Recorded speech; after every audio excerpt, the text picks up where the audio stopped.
Yes, good morning. Today's experiment is a regulation of alternator by synchronous impedance method. So here the alternator ratings are given: the power rating, speed rating, current rating, voltage rating, and the frequency and phase. So that is a DC shunt motor, and its rating also mentioned there. And this DC shunt motor is the prime of the alternator. So we can control the speed of the alternator by the help of DC shunt motor. So let us come to this objective of this test is to determine the regulation, the percentage regulation of the alternator. This regulation is a voltage regulation. So here in order to take the regulation of the alternator, we need to have one formula that is a percentage regulation equals to V naught minus V divided by V into 100. So here V is known for us. This is V is nothing but per phase voltage. So we can calculate per phase voltage from the existing three phase input supply voltage. But here is needed to calculate E naught value. So this E naught is a no load voltage. This E naught will be measured by using a formula. So that formula is having here as V cos phi plus I into RA plus V sin phi plus I into XS. So here everything is known. The V is a per phase voltage, cos phi is a power factor. We can able to find out the power factor here, and I is known. This is armature current. Here we have, and this RA. This is the armature resistance. We can measure with the multimeter. V sin phi. So here also once cos phi is known, we can also measure the phi value, sin phi value here, and V is known. I into XS. In this I is also known, this armature current, this XS is unknown. So how to determine this XS? This is a question here. So to find out this XS value, for getting a value of E naught, we need to conduct a test. That is what synchronous impedance test on the alternator. So that once a synchronous impedance test is conducted, and we will be getting a synchronous impedance. Once the synchronous impedance is getting, so you can calculate XS. XS is equals to we can write it as the under square root of synchronous impedance square minus RA square. RA is known. Once you got the value of synchronous impedance from this test, you can able to know the value of XS. Once XS will be known, then you can substitute all the values in this formula, and you can able to find the E naught. Once E naught will be getting, then we can able to find out the efficiency, and also we can able to calculate the percentage regulation of the machine. Here our intention is to find out the percentage voltage regulation, so that we are calculating the percentage voltage regulation of the machine, right? So that formula is this one. This is the objective of this test, and also we can have two tests to be conducted on this machine. That is, one is an open circuit test on the alternator. So that shows this diagram. This is the alternator part, and this is its field winding, and this field winding is excited with a separate DC supply, and this is open circuit test. Why we call it is open circuit test? In the sense, alternator, all the phases are open circuited, and among one phase and neutral you are connecting a voltmeter to measure the open circuit voltage. This is a per phase voltage. So this we call as a V phase. And here we have the DC motor. This is the prime mover to run this machine. This is a mechanical coupling. So similarly, we have one more test to be conducted. This is a short circuit test diagram. So everything is same as the open circuit test. Only the thing we can change here, that all the three phases are short circuited with the neutral, and one ammeter is connected in the short circuit in order to measure the short circuit current. So the thing is, in this two tests, we are varying the field current of the alternator. Means that we are exciting the alternator by external supply. So once the excitation is keep increased, in open circuit test, the voltage will be generated at the output of the alternator. That is called as a generated voltage. We will measure this generated voltage in this test by varying the field current. Simply, here also the field current is varied. That is what excitation to the alternator. So once excitation is given to the alternator, it is keep on increasing, then the short circuit current also varies. So the varied short circuit current here, it is measured by means of an ammeter. So once you got these two values, and we can able to tabulate these two values here. So serial number, this is the field current. For various values of field currents varies from 0.1 to 0.7 here in this table, and we are getting a generated voltage, that is what it is measuring across the phase, so that we are calling it is a per phase voltage. Hence all per phase voltages proportional to the field current we are tabulated in this. This is from the open circuit test.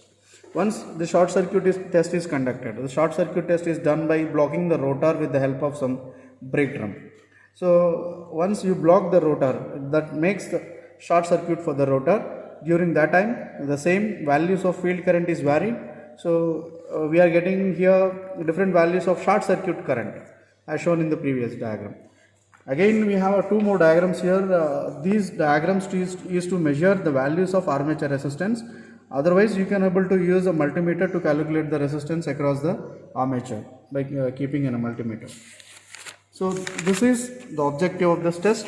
And next, the operators it is required for this test is one is a voltmeter 0 to 300 volts, ammeter 0 to 2 amperes, and one more ammeter with a 0 to 10 amperes for the short circuit test, and a rheostat is required with a 400 ohms 1.7 amperes rating.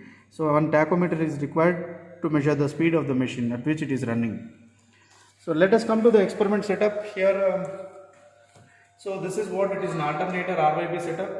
RYB supply, this is 3 phases of alternator, and this is a neutral, and the voltmeter is connected. This voltmeter is connected across the R and N as shown in the circuit for open circuit test, and ammeter is connected in series. Here it is series with the supply. So this is field of alternator. F1 and F2 is we are calling as a field of alternator. It is in series with the field current. We need to measure that field current is measured by this ammeter, and one regulator is kept in series with this ammeter again. So this regulator is varied in order to adjust the excitation for the alternator field, and this rheostat we are using in order to control the speed of the machine, DC machine, because the alternator will not self-starting, or it is not having any supply for that. So it is required the mechanical input. That mechanical input we are provided by means of a DC shunt motor. So the control over the alternator completely depending upon the control of the DC shunt motor. So this is our connection setup. Let us start the experiment now by closing the DPST switch.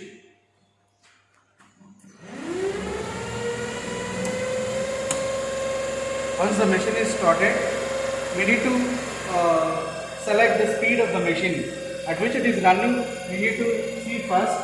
Actually, once I started the machine, the speed of the machine is seems as 1336. So it is intended to adjust the speed of the machine about 1500 rpm at its rated speed, so that I am increasing the speed of the machine by the help of rheostat. So now the speed is about 1500 rpm.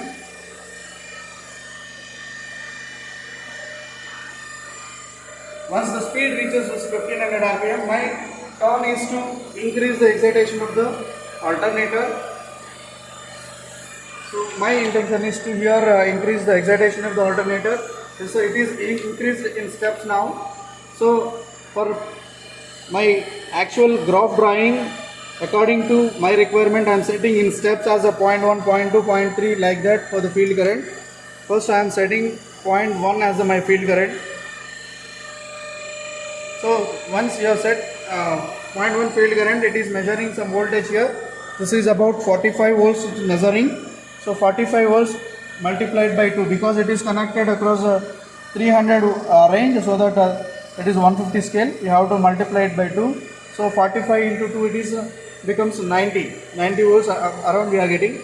Similarly, I am increasing one more step, about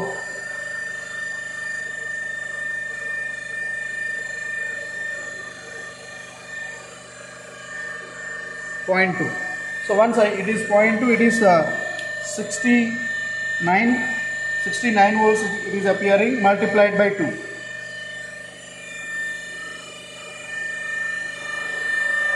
Next, once 0.3 is set, it is appearing like 87 volts. Similarly, the steps is increased and we are getting the values like this for different field currents. The proportional values of generated voltages are appearing.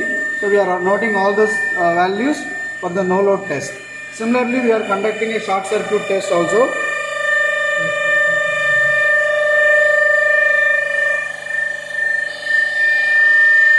In short circuit test, we are replacing the voltmeter with the ammeter here. So we are short circuited all the three phases. Previously in voltage we are measuring across R and N phase in the open circuit test by opening all the phases. So now all the phases in this test we have short circuited, and in series with the one phase, that is R phase and neutral, we are connecting one ammeter to measure the short circuit current. The same procedure is applied for here in this case also. Now I am adjusting the field current in steps.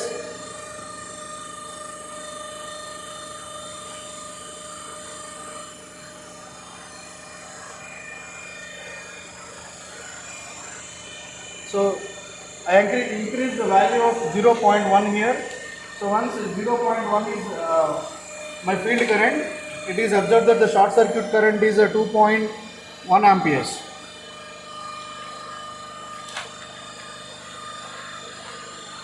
Next, for another value of field current, 0.2 amperes.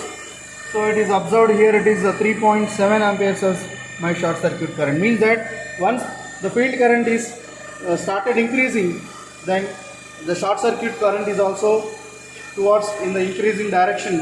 So we can have the values of variation of short circuit current until its rated current. We can keep maximum value of short circuit current up to its 6.4 amperes, which is there on the nameplate details.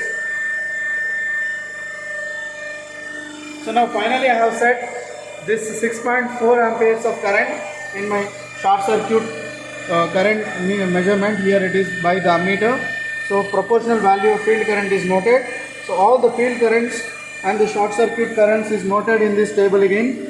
So once you see that, so by the variation of field current, the short circuit currents are measured. Once you got these two values, this first one is open circuit test, no load test, and this is blocker rotor test. We can say that it is short circuit test. So here we have a IF variation with the V0 is there. Here IF variation with the ISC is there. So between these two we are drawing a graph here, making that x-axis is on IF and y-axis is E0 as well as the short circuit current. So y-axis parameters here it is a short circuit current and V0, and x-axis parameter is IF. Once you plot these two characteristics, E0 versus IF will be getting as open circuit characteristics like this, and ISC versus IF we are getting a short circuit characteristics like this. So in order to find out the synchronous impedance from this, so we need to do one thing. You have to select any value of IF. You can choose any one of value of IF. Let us suppose I am selecting some 0.5 amperes. 0.5 amperes I am choosing that my field current. At this field current you have to extend a line onto these two curves, at which the position of overlap is done with these two curves. Extend the dotted line onto the y-axis like. So you can extend. So now at this field current we have all these values are the voltages. Whatever the values of magnitude that are there on this curve are voltages, and the values of magnitude on this is currents, short circuit currents. Now the overlap positions, whatever it is there, if you clearly observe here, so it is overlapped here, and I extended the line about 216 volts or 215 volts it is getting. 215 volts is my E0 value, let us say, and here I am getting that this is a generated voltage. Actually we need to write it as a EG for avoiding a confusion, right? So this is generated voltage. I am writing simply it is GEG, generated voltage. And again short circuit current, once you extend the line onto this, because I drawn current on this side, so in opposite to that you can extend the line onto this, and you will be observing 6.5 amperes as your short circuit current ISC. So the ZS is synchronous impedance. So actually this test is to find out the value of ZS. The synchronous impedance is defined as the generated voltage is open circuit voltage divided by the short circuit current ISC at constant field current. This is the definition of ZS. The field current is constant. So at the same field current, whatever the voltage it is noted and whatever the current it is there, it is also noted.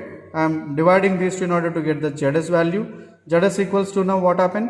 215 divided by 6.5. So it is around 33.07 ohms.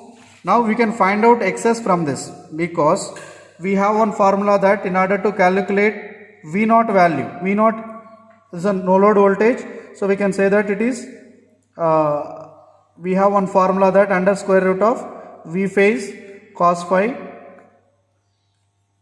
plus IARA whole square plus V phase sin phi plus IA XS whole square.